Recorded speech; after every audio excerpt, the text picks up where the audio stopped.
സ്വന്തമായി ഒരു രാജ്യം, അതിനു പേര് കൈലാസം. ആ രാജ്യത്തിനായി പ്രത്യേകം പാസ്പോർട്ടും പ്രത്യേകം കറൻസിയും. ബലാത്സംഗ ലൈംഗിക പീഡന കേസുകൾ വരെയായി കുപ്രസിദ്ധി നേടിയ ആൾദൈവം. പറഞ്ഞു വരുന്നത് വിവാദ നായകനും പരമശിവന്റെ അവതാരവുമാണെന്ന് സ്വയം പ്രഖ്യാപിച്ച ആൾദൈവവുമായ നിത്യാനന്ദയെ പറ്റിയാണ്. ഇപ്പോഴത്തെ നിത്യാനന്ദ മരിച്ചെന്ന അഭ്യൂഹങ്ങളാണ് പുറത്തു വരുന്നത്. നിത്യാനന്ദയുടെ അനുയായിയും സഹോദരിയുടെ മകനുമായ സുന്ദരേശ്വരനാണ് ഇക്കാര്യം അറിയിച്ചത്. നിത്യാനന്ദയുടെ അനുയായികളുമായി നടത്തിയ വീഡിയോ കോൺഫറൻസിലായിരുന്നു ഈ വെളിപ്പെടുത്തൽ. സനാതനധർമ്മം സ്ഥാപിക്കുന്നതിന് വേണ്ടി പോരാടിയ സ്വാമി ജീവത്യാഗം ചെയ്തെന്നാണ് സുന്ദരേശൻ അനുയായികളെ അറിയിച്ചത്. എന്നാൽ നിത്യാനന്ദ മരണപ്പെട്ടുവെന്നുള്ള വാർത്തകൾ അദ്ദേഹവുമായി ബന്ധപ്പെട്ട അടുത്ത വൃത്തങ്ങൾ നിഷേധിക്കുന്നുണ്ട്. കൈലാസത്തിലെ ഉദ്യോഗസ്ഥരാണ് മരണവാർത്ത തള്ളി വിശദീകരണക്കുറിപ്പ് പുറത്തിറക്കിയത്. നിത്യാനന്ദ സുരക്ഷിതമായി ജീവനോടെയുണ്ടെന്ന് കുറിപ്പിൽ വ്യക്തമാക്കുന്നു. ഇതിന് തെളിവായി ചില വീഡിയോ ദൃശ്യങ്ങളും പ്രസ്താവനയ്ക്കൊപ്പം ഉൾപ്പെടുത്തിയിട്ടുണ്ട്. നിത്യാനന്ദയെ അപകീർത്തിപ്പെടുത്തുന്നതായുള്ള ഈ ക്ഷുദ്രാകരമായ അപവാദ പ്രചരണത്തെ കൈലാസ അസന്നിഗ്ധമായി അപലപിക്കുന്നുവെന്നും പ്രസ്താവനയിൽ പറയുന്നു. മാർച്ച് 30 നടന്ന ഉഗാദി ആഘോഷങ്ങളിൽ നിത്യാനന്ദ പങ്കെടുക്കുന്നതിൻ്റെ ലൈവ് സ്ട്രീം ലിങ്കുകളും ഇതിന് തെളിവായി കൈലാസ ഉദ്യോഗസ്ഥർ പങ്കുവച്ചിട്ടുണ്ട്. അതേസമയം മരണവാർത്ത ഏപ്രിൽ ഫൂൾ എന്ന അർത്ഥത്തിൽ പങ്കുവച്ചതാണോ എന്ന ചോദ്യവും സമൂഹ മാധ്യമങ്ങളിൽ വ്യാപകമായി ഉയരുന്നുണ്ട്. നേരത്തെയും നിരവധി തമിഴ് ദേശീയ മാധ്യമങ്ങൾ നിത്യാനന്ദയുടെ മരണവുമായി ബന്ധപ്പെട്ട സ്ഥിരീകരിക്കാത്ത വാർത്തകൾ പ്രസിദ്ധീകരിച്ചിരുന്നു. തമിഴ്നാട്ടിലെ തിരുവണ്ണാമലയിലാണ് നിത്യാനന്ദയുടെ ജനനം. പിന്നീട് ആത്മീയതയിലൂടെ അദ്ദേഹം പൊടുന്നനെ പ്രശസ്തിയിലേക്ക് ഉയരുകയായിരുന്നു. തനിക്ക് ദിവ്യമായ കഴിവുകൾ ഉണ്ടെന്നും അവകാശപ്പെട്ടുകൊണ്ട് അദ്ദേഹം വലിയ തോതിൽ ഭക്തരെ ആകർഷിച്ചിരുന്നു. ഇന്ത്യയിലും വിദേശത്തുമായി ഒന്നിലധികം ആശ്രമങ്ങളും ഇതിനോടകം കെട്ടിപ്പടുത്തു. പ്രശസ്തിയുടെ കൊടുമുടിയിൽ നിൽക്കവെയാണ് 2010 സിനിമാ നടിക്കൊപ്പമുള്ള അദ്ദേഹത്തിന്റെ അശ്ലീല വീഡിയോ പുറത്തായത്. ഇതിനിടെ ബലാത്സംഗ ലൈംഗിക പീഡന കുറ്റങ്ങളും സ്വാമിക്കെതിരെ, അതായത് ഈ ആസ്വാമിക്കെതിരെ ചുമത്തപ്പെട്ടു. തങ്ങളുടെ 3 കുട്ടികളെ തട്ടിക്കൊണ്ടുപോയി എന്ന ദമ്പതികളുടെ പരാതിക്ക് പിന്നാലെ നിത്യാനന്ദ ഇന്ത്യ വിടുകയായിരുന്നു. ലാറ്റിൻ അമേരിക്കൻ രാജ്യമായ ഇക്വഡോറിന് സമീപത്തുള്ള ദ്വീപുകളൊന്ന് വാങ്ങി അതിന് കൈലാസ എന്ന പേരിൽ രാജ്യമുണ്ടാക്കി അതിൽ ജീവിക്കുകയാണെന്ന വാർത്തകളാണ് പുറത്തായത്. കൈലാസയ്ക്ക് സ്വന്തമായി പാസ്പോർട്ട് വരെ ഉണ്ടായിരുന്നു എന്നുള്ള വിവരങ്ങളുമുണ്ട്. നിലവിൽ ഇന്റർപോൾ അടക്കം തിരയുന്ന കുറ്റവാളിയാണ്, അതായത് രാജ്യാന്തര കുറ്റവാളിയാണ് നിത്യാനന്ദ എന്ന ആൾദൈവം. ലോകത്തിലെ തന്നെ ഏക പരമാധികാര ഹിന്ദു രാഷ്ട്രമാണതെന്ന് പറഞ്ഞുകൊണ്ടാണ് തൻ്റെ കൈലാസ രാജ്യത്തിന് പാസ്പോർട്ടിന് പുറമെ പൗരത്വം, കറൻസി തുടങ്ങിയവ പ്രഖ്യാപിച്ചത്. താമരയാണ് കൈലാസ രാജ്യത്തിൻ്റെ ദേശീയ പുഷ്പം. ദേശീയ പുഷ്പവും ഋഷഭധ്വജവും ചേർന്നതാണ് രാജ്യത്തിൻ്റെ പതാക. ശരഭമാണ് ഇവിടുത്തെ ദേശീയ പക്ഷി. പക്ഷെ ഇങ്ങനെയൊക്കെയാണെങ്കിലും രാജ്യരൂപീകരണത്തിന് ഇനിയും കടമ്പകൾ ഏറെയുണ്ട്.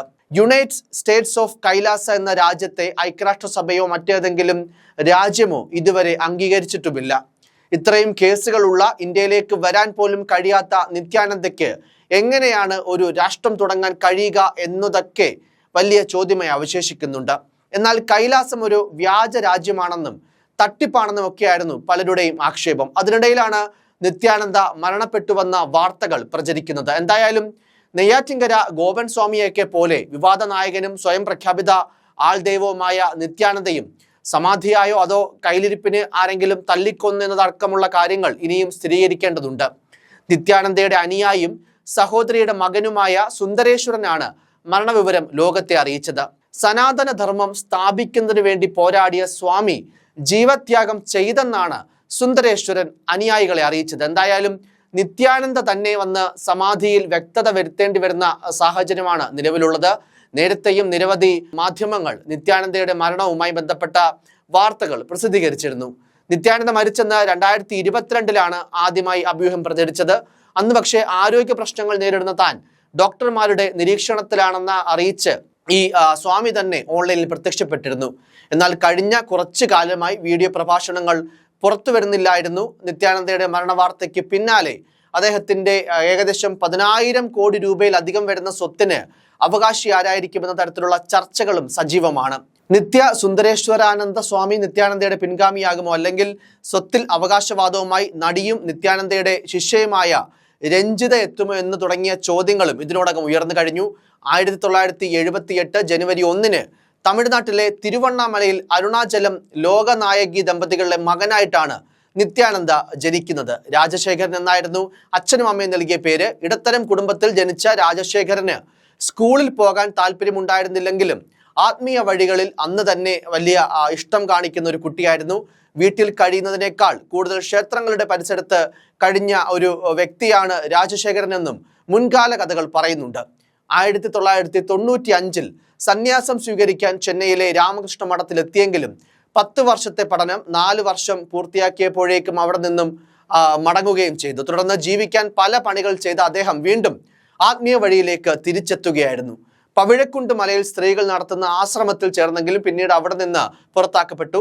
ആത്മീയ പ്രഭാഷണവും രോഗസൗഖ്യ അവകാശവാദവുമാണ് രാജശേഖരന്റെ ജീവിതത്തിൽ വഴിത്തിരിവായി മാറുന്നത്. 2000 സ്വന്തമായി ആശ്രമം തുടങ്ങിയ അദ്ദേഹം നിത്യാനന്ദ എന്ന പേര് സ്വീകരിച്ചു. തെന്നിന്ത്യൻ താരസുന്ദരിയായിരുന്ന നടി രഞ്ജിതയുമായുള്ള ചില ബെഡ്റൂം ദൃശ്യങ്ങൾ പുറത്തു വന്നത് വലിയ വിവാദങ്ങൾക്കും ഇടയാക്കിയിരുന്നു. പക്ഷേ 2004 മുതൽ 2009 വരെ ശിഷ്യയായിരുന്ന ഒരു യുവതിയുടെ വെളിപ്പെടുത്തലോടെയാണ് നിത്യാനന്ദ അടിമുടി കുടുങ്ങിയത്. 40ഓളം തവണ നിത്യാനന്ദ തന്നെ ബലാത്സംഗത്തിന് ഇരയാക്കിയെന്നായിരുന്നു യുവതിയുടെ പരാതി. പിന്നീട് തന്റെ 2 മക്കളെ നിത്യാനന്ദ തടവിൽ പാർപ്പിച്ചിരിക്കുന്നുവെന്ന ആ ഒരു അച്ഛന്റെ പരാതിയും നിത്യാനന്ദയെ വെട്ടിലാക്കി. ഈ പെൺകുട്ടികൾ പക്ഷെ അച്ഛനെ തള്ളി നിത്യാനന്ദയെ പിന്തുണച്ചെങ്കിലും അദ്ദേഹത്തിന് ഈ ഒരു കേസിലും ഒളിവിൽ പോകേണ്ടി വരികയായിരുന്നു. പിന്നീട് ഇന്റർപോൾ വഴി റെഡ് കോർണർ നോട്ടീസ് പുറപ്പെടുവിച്ചെങ്കിലും കുപ്രസിദ്ധ ആൾദൈവത്തെ കണ്ടെത്താനായില്ല. മറുവശത്ത് സ്വാമിക്കെതിരായ കേസുകളെല്ലാം കെട്ടിച്ചമച്ചതാണെന്നും സനാതനധർമ്മം പുലരുന്ന കൈലാസ രാഷ്ട്രം ഉടൻ നിലവിൽ വരുമെന്നുമാണ് നിത്യാനന്ദ വിശ്വാസികളുടെ വാദം. 3 വർഷം മുൻപ് കൈലാസത്തിന്റെ പ്രതിനിധി ഐക്യരാഷ്ട്രസഭയുടെ ചർച്ചയിൽ പങ്കെടുത്തതും വലിയ വാർത്തയായിരുന്നു. ഹിന്ദുക്കളുടെ ആദ്യത്തെ പരമാധികാര രാഷ്ട്രമെന്നാണ് UN committee of economics social culture റൈറ്റ്സിൽ ഇവരുടെ പ്രതിനിധിയായി പങ്കെടുത്ത വിജയപ്രിയ നിത്യാനന്ദ കൈലാസത്തെ വിശേഷിപ്പിച്ചത്. ന്യൂനപക്ഷ സമുദായമായ ഹിന്ദു ആദി ശൈവ അംഗങ്ങളാണ് ഇതിന് നേതൃത്വം നൽകുന്നത്. ഹിന്ദു മതാചാരങ്ങൾ പിന്തുടരുന്നവർക്കും ലോകമെമ്പാടും പീഡിപ്പിക്കപ്പെടുന്ന ഹിന്ദുക്കൾക്കും ഒരു അഭയസ്ഥാനമാണ് തങ്ങളെന്ന് യുണൈറ്റഡ് സ്റ്റേറ്റ്സ് ഓഫ് കൈലാസയുടെ വെബ്സൈറ്റിലും പറയുന്നുണ്ട്. ആശ്രമത്തിൽ അമാവാസി ദിനത്തിൽ ഒരു പ്രത്യേകതരം മരുന്ന് നിത്യാനന്ദ തന്നെ തയ്യാറാക്കി നൽകാറുമുണ്ട് തൻ്റെ ശിഷ്യർക്ക്. അത് കഴിച്ചാൽ അയാളോട്, അതായത് നിത്യാനന്ദയോട് വിധേയത്വം കൂടുമെന്നും ചില വിവരങ്ങളും വാർത്തകളും ഒക്കെ ഉണ്ട്. എന്തായാലും കോടിക്കണക്കിന് സ്വത്ത് ആശ്രമത്തിന് എഴുതി വെച്ച് കുടുംബസമേതം അവിടെ താമസിക്കുന്ന ഒരുപാട് പേരുമുണ്ട്. അതിൽ വിദേശികളുമുണ്ട്, സ്വദേശികളുമുണ്ട്. മോഡലുകളെ നിരത്തി പരസ്യം ചെയ്യുന്നത് പോലെയാണ് സുന്ദരിമാരായ പെൺകുട്ടികളെ കാണിച്ച് ഈ സ്വാമി ആളുകളെ വശീകരിക്കുന്നത്. പുരുഷന്മാർ വരെ ഇവിടെ ലൈംഗിക പീഡനത്തിന് ഇരയാകുന്നുവെന്ന വാർത്തകളും നിത്യാനന്ദക്കെതിരെ ഉയർന്നിരുന്നു. 2019 നിത്യാനന്ദ ഇന്ത്യ വിടുന്നത്. ആശ്രമത്തിൽ വെച്ച് 19കാരിയായ പെൺകുട്ടിയെയും പ്രായപൂർത്തിയാകാത്ത 2 പെൺകുട്ടികളെയും ലൈംഗികമായി പീഡിപ്പിച്ചെന്ന കേസിൽ ഇയാൾക്കെതിരെ FIRഉം രജിസ്റ്റർ ചെയ്തിരുന്നു. ഇതിനിടയിൽ മദ്രാസ് ഹൈക്കോടതിയിൽ നിന്നും വിവാദ ആൾദൈവം നിത്യാനന്ദയ്ക്ക് തിരിച്ചടിയേറ്റിരുന്നു. 3 മഠങ്ങളുടെ അധിപതിയായി തന്നെ പ്രഖ്യാപിക്കണമെന്ന നിത്യാനന്ദയുടെ ആവശ്യമായിരുന്നു മദ്രാസ് ഹൈക്കോടതി തള്ളിയത്. സിംഗിൾ ബെഞ്ച് ഉത്തരവ് ഡിവിഷൻ ബെഞ്ച് ശരിവെക്കുകയായിരുന്നു. നിത്യാനന്ദ ഇന്ത്യയിലില്ലെന്നും പിന്നെങ്ങനെ മഠത്തിലെ കാര്യങ്ങൾ ശ്രദ്ധിക്കുമെന്നും കോടതി ചോദിച്ചു. താൻ ഇവിടെ ഉണ്ടെന്ന് എല്ലാവർക്കും അറിയാമെന്നും 50 രാജ്യങ്ങളുമായി നയതന്ത്ര ബന്ധമുണ്ടെന്നും നിത്യാനന്ദ അന്ന് കോടതിയിൽ വാദിച്ചിരുന്നു. മഠങ്ങളിൽ ദേവസ്വം വകുപ്പ് എക്സിക്യൂട്ടീവ് ഓഫീസർമാരെ നിയമിച്ചപ്പോഴാണ് നിത്യാനന്ദ കോടതിയെ സമീപിച്ചത്. അയോധ്യ രാമക്ഷേത്രത്തിന്റെ പ്രാണപ്രതിഷ്ഠാ ചടങ്ങിലേക്ക് തനിക്ക് ഔപചാരികമായ ക്ഷണമുണ്ടെന്ന് അവകാശപ്പെട്ട് നിത്യാനന്ദ ഈയിടെ വീണ്ടും വിവാദത്തിലായിരുന്നു. തന്റെ രാഷ്ട്രമായ കൈലാസത്തിലെ ഹിന്ദു മഹാചാര്യനായ നിത്യാനന്ദ എന്ന എക്സ് അക്കൗണ്ടിലൂടെയാണ് ചടങ്ങിലേക്ക് ഔദ്യോഗിക ക്ഷണം ലഭിച്ചതായി അദ്ദേഹം അവകാശപ്പെട്ടിരുന്നത്. പക്ഷേ ഇത് വ്യാജമാണെന്ന് പിന്നീട് തെളിഞ്ഞു. മാത്രമല്ല, നിത്യാനന്ദ കൈലാസ രാജ്യത്തിന്റെ മറവിൽ അമേരിക്കക്കാരെ പോലും കബളിപ്പിച്ചിട്ടുണ്ട്. 2023 ഫോക്സ് ന്യൂസ് തന്നെ ഈ വിവരം പുറത്തുവിട്ടിരുന്നു. കൈലാസയുമായി 30ഓളം US നഗരങ്ങൾ കരാറിൽ ഒപ്പിട്ടിട്ടുണ്ടെന്നായിരുന്നു വിവരം. ഫ്ലോറിഡ മുതൽ റിച്ച്മോണ്ട്, വെർജീനിയ, ഒഹിയോ ഉൾപ്പെടെയുള്ള നഗരങ്ങൾ ഈ കൂട്ടത്തിലുണ്ടായിരുന്നു. ദ്വീപ് രാജ്യമാണെന്ന് അവകാശപ്പെട്ട് കബളിപ്പിച്ചാണ് ഈ നഗരങ്ങളിൽ നിന്ന് നിത്യാനന്ദ കരാർ വാങ്ങിയതെന്നാണ് റിപ്പോർട്ട്. കള്ളി വെളിച്ചത്തായതോടെ ന്യൂജേഴ്സിയിലെ നെവാർക്ക് കൈലാസയുമായുള്ള ഈ ഒരു സഹോദര നഗർ കരാർ റദ്ദാക്കിയിരുന്നു. ഇതിന് പിന്നാലെയാണ് സാങ്കല്പിക രാജ്യവുമായി കരാർ ബന്ധമുള്ള മറ്റ് നഗരങ്ങളുടെ പട്ടികയും പുറത്തു വന്നത്. 2022 ജനുവരിയിൽ സിറ്റി ഹാളിൽ നടന്ന പ്രത്യേക ചടങ്ങിലാണ് കൈലാസയുമായി നഗര ഭരണകൂടം കരാറിൽ ഒപ്പുവെച്ചിരുന്നത്. കരാറിൽ ഒപ്പുവെച്ച ശേഷമാണ് കൈലാസയെക്കുറിച്ചുള്ള ദുരൂഹമായ വിവരങ്ങൾ അറിയുന്നതെന്നാണ് നെവാർക്ക് വാർത്താവിനിമയ വിഭാഗത്തിലെ പ്രസ് സെക്രട്ടറി സൂസൻ ഗരാഫാലോ അന്ന് പ്രതികരിച്ചത്. എന്തായാലും ഇപ്പോഴും 1/2 ഡസൻ കേസെങ്കിലും ഉള്ള പിടികിട്ട പുള്ളിയാണ് സ്വാമി നിത്യാനന്ദ എന്നതാണ് വസ്തുത. അതിലേറെയും സ്ത്രീപീഡന കേസുകളും തട്ടിക്കൊണ്ട് പോവലുമാണ്. കള്ളപ്പണം വെളുപ്പിക്കൽ കേസും ഉൾപ്പെടെയുള്ളവ വേറെയുമുണ്ട്. 2010 നടി രഞ്ജിതയുമായുള്ള വീഡിയോ പുറത്തായതിലൂടെയാണ് നിത്യാനന്ദ രാജ്യത്തിനുള്ളിൽ ഏറെ കുപ്രസിദ്ധനായത്. അതിനുശേഷം നിത്യാനന്ദയുടെ ഡ്രൈവർ തന്നെ ആൾ ദൈവത്തിനെതിരെ ബലാത്സംഗ കേസും ഫയൽ ചെയ്തിരുന്നു. News desk, focus news TV.